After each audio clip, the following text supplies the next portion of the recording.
Hello, my Legionnaires! Today I'm eager to discuss my most recent encounter with the Wolverine in the film Logan. This particular picture holds a lot of weight, as it may be the final time we see Hugh Jackman portray this iconic role. But that begs the question, does he end on an emotional high, pulse-pounding note, or a lackluster one? As with all my tactical briefings, I'll discuss the basic premise, the good, and the bad.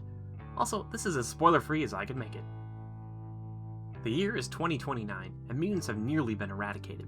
The ones that have survived live in hiding.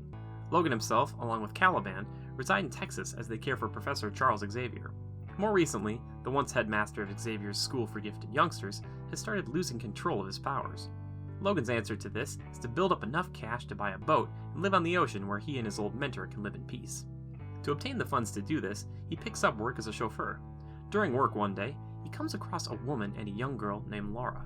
They offer him a large sum of money to whisk them both northwards across the country to elude the Reavers, a group of specially trained and augmented mercenaries tasked with retrieving the girl.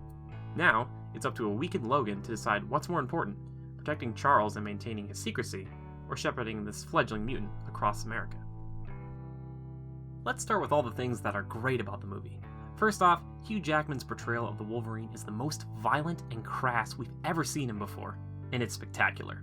This is mostly due to the R rating the film received, but it feels like this is the way this character has always meant to be played. His constant struggle between his old ways of self-preservation and his buried heroism is both understandable and intriguing. The other two-thirds of the trio are excellent as well. Patrick Stewart returns to a role he was born to play, shining more so in the latter half of the film. The newest and youngest addition, Laura, deserves special attention too.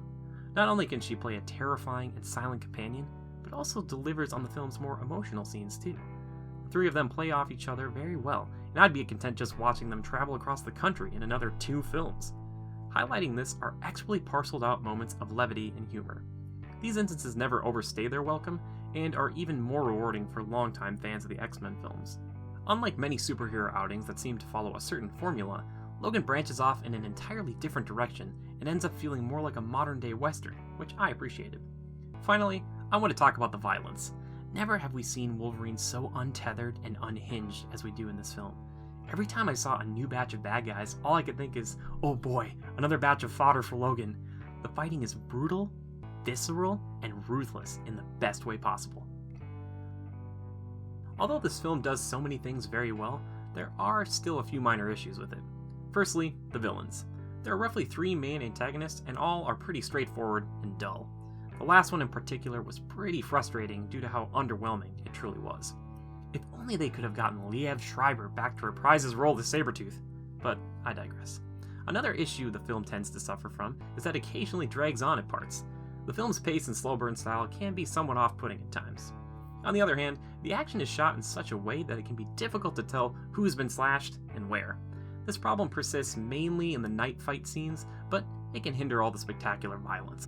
Lastly, and this is quite nitpicky, but just because you have an R rating doesn't mean other characters need to swear so liberally. I'm mainly talking about Professor X.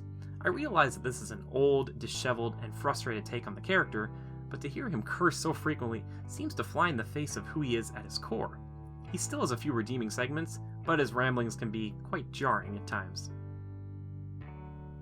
Overall, Logan is quite an excellent film.